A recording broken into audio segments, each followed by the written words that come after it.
Welcome back, ladies and gentlemen. We are going to talk some more about volume. Let's review what we talked about last week. So the first thing we said was that volume means to fill. We were looking for the inside of a figure, the space that a three-dimensional figure occupies. And we noticed that we could use this strategy, volume equals area of base times height. Remember that capital B means the area of the base. It's not the same as a lowercase b. We saw that we could use this formula, area of base times height, for prisms as well as for cylinders. Now, in a rectangular prism in particular, we could actually make the formula area equals length times width times height, because that's the area of the base times the height, and we use it a lot, so we do change the formula often to that. And we said for a cylinder, volume equals pi r squared h, because a circle is the base is pi r squared and then times the height of the cylinder. So those two formulas we'll use a lot.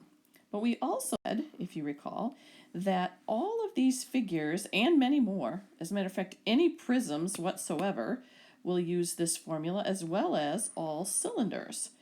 It's just that if you're looking at a figure that is not a rectangular prism, you're going to have to think a little bit about how to find the area of the base and then multiply it times the height. Remembering that sometimes the height is along the bottom because it's the distance between the two bases. Same thing with a rectangular prism. Area of base times height will have a different formula. We have to find the area of the base. All these cylinders are always pi r squared h because the area of the base is always a circle. So we practiced with some of those. We did pretty well. And make sure you always go back and check your comments on Seesaw. And if I send something back to you, make sure you look it over and figure out what mistake you made so you can get full points and then be prepared for the assessment. Okay, now let's take a look at this figure. Okay, this is a very interesting figure. And what I want you to do is I want you to take a moment and I want you to answer the following. What do you notice and what do you wonder about this figure? Take a moment, put the answer right there in the Edpuzzle box. Try and pick one or two things that you notice, and at least one or two things that you wonder. All right, so some of the things that you might have noticed or wondered might have been, you might have wondered, I might have, is this two figures or is this one figure?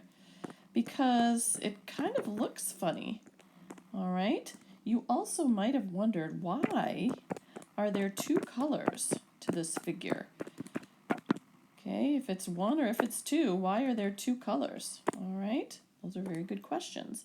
Now, you might then have noticed that, okay, you might have said, okay, well, I noticed that there is a cylinder in this, or somehow it looks like a cylinder as part of, or this figure is a cylinder. But then you also might have noticed that there is somehow a triangular prism in here also. And you might have wondered what that's all about, but you notice there's one in there.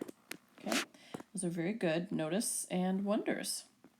Now the question that we're going to answer, well, first of all, it is two figures, but really one of them is a figure and one of them is removed. The triangular prism on the inside is actually removed from the cylinder. And there are two colors because we're looking at what is left. The white color inside here is actually the amount that has been taken out, and the dark out here is actually what is left. So we'll have to keep that in mind. Now, the question we're going to answer then today is, find the volume then of just the shaded region of the cylinder. If we take the triangular prism out, what is left? Now, I want you to think for a minute. How might you find the volume of just the shaded figure? Okay, in the answer box there, I want you to put one or two steps. It will have to be at least two steps, 2 or 3 steps actually. Go ahead and think about how you might do that.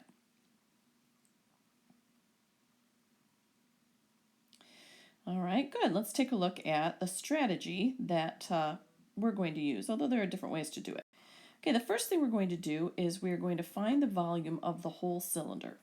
Now we know that to find the volume of a cylinder, we're going to take the area of the base times the height, which in this case is pi r squared times height. Okay, so to show my steps, I would take 3.14. I find the radius up here is 10 squared, and I multiply that times 25. All right, so I'm going to have 3.14. I always take 10 squared first, and that's 100. Okay, now I'm going to multiply 3.14 times 100, and then that times 25. So 314 times 25 is 7,850, and these would be yards cubed. Okay, so that is the first thing we are going to do, finding the volume of the whole cylinder. All right, now, after that, the second thing we want to do then is find the volume of the inside figure, the triangular prism. Okay, so area of base times height again. In this case, 1/2, lowercase b is just the base of the triangle here. 1/2 base times height. So this will be 1/2. The base of the triangle is 13. And the height of just the triangle is 3. And then we forgot here that we also need to multiply this times the height of the whole prism. So we need that in there also, excuse me. So the height of the whole prism in this case is 25. All right, and that's going to give me 1/2, 39 times 25, or half of 975. So 975 divided by 2 is going to give me 487.5, and that will be yards cubed. All right, so now we've got the volume of the cylinder and now the volume of the triangular prism inside. So our last step is going to be to subtract. We want to take out the volume of the inside triangular prism. So we're going to take 7850 and we're going to subtract 487.5. Now, of course, we know we need to line up our decimal points. Now, on your homework, I am okay if you use a calculator as long as you show me what your steps. Not the steps here, but the steps that you use to find the volume of each figure. Okay, so when we subtract, we get 7,362.5, and again, this is yards cubed, and this is the volume of the shaded region.